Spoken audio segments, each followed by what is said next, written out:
lot of times people will go into a networking event and they'll do 1 exposure, 2 exposure, right? You ask someone once, they didn't say yes, and so you forget about them. It's a process. Everything in life's a process, from gardening to bowling to your faith to your relationship. I mean, imagine if you just dated your spouse 1 time. Like, how would that work out, right? And so you need to continue to go over and over and make that an exposure process for your prospects. And so looking at this chart here, your first contact, 50% of people stop right there. 50%.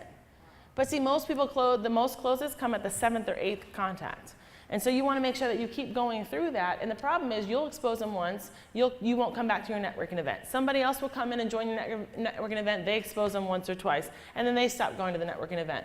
And then finally, 5 or 6 people later, someone exposes them and they sign up. But if you would have stayed at that networking event, stayed consistent with that, and done those exposures correctly, it would have been your customer and your referrals from that customer. And so make sure that you're consistent with that. Going there, 65% of them only do 2 exposures. I mean, that's crazy to me. 80% of them have given up after the 3rd exposure. That's a lot of people. So that should be a clue in this business. If you stick and stay, you get your pay. If you continue to do the activity, then that's when you'll get your results. 90% of people have given up after the 4th contact. The low harvest fruit starts hanging at the 5th or 6th contact. Nurturing it slowly. Can you really imagine? You plant a garden, you plant a seed, right? And the next day you don't have a harvest. And you're like digging at the seed, you're pulling it up out of the ground, you're saying, why isn't it growing?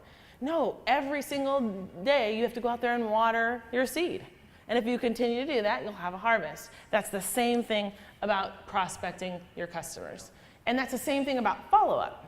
A lot of times people will sell a membership and then they'll disappear. You want to go back and continue to be on that person's mind, continue to build that relationship so they continue to give you referrals and they continue to keep their membership. You earn out that commission that they give you and go back not only on the front end, the exposure process, but the back end on keeping that retention on your membership. Build relationships with your members. And so going on there, the awareness after the 7th contact, most likely a person will buy at the 8th or 9th contact. And so as you're going through that, and if you're not getting results immediately, say, what number of contact am I on? And when you get to 9, then go to your upline and say what's going on, right? And so do's and don'ts. Don't go interrupt people when you're at a networking event. Like someone's talking, you just walk right in between them and give them your card and be abrasive, right? Remember, Lorna was saying, don't be pushy in any way, even in networking. Don't go out there and people need your services. Don't tell them what they need. Find out what the hurts they have and then show them how you can fix it. So many times people come up, oh, you need to do this marketing thing. You need this, you need that. How do you know what I need? Again, if you haven't built the relationships, then you don't know what they need. Use workshops, seminars, coaching to enhance your networking event. I go and I'll do a workshop on wills or a workshop on identity theft or any kind of workshop to educate. Again, if you give back, you give, you get back. And so have those. And now with the Breakfast with a Friend, I mean, that is top notch. If you're not using that, you're missing out.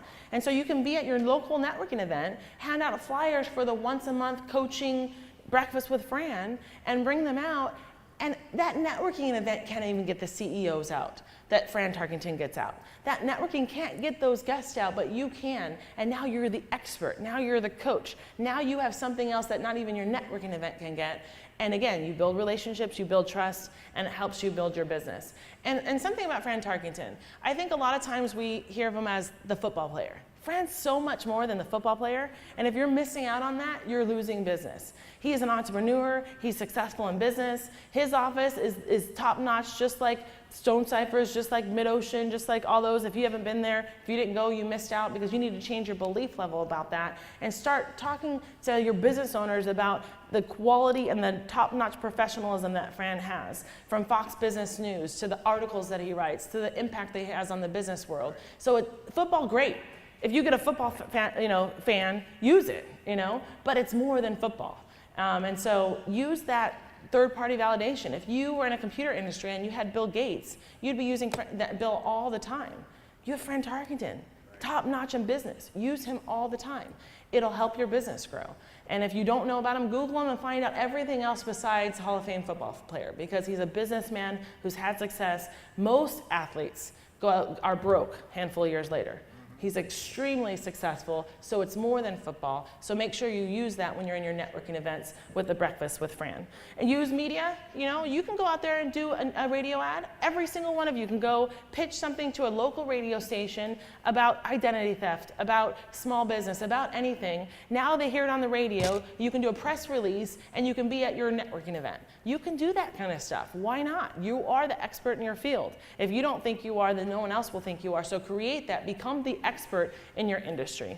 And then social media. You know, get on Facebook, blog. When you're on there, put a little tip, share a membership testimonial, and get involved there so that people can get exposures on an ongoing basis about your business.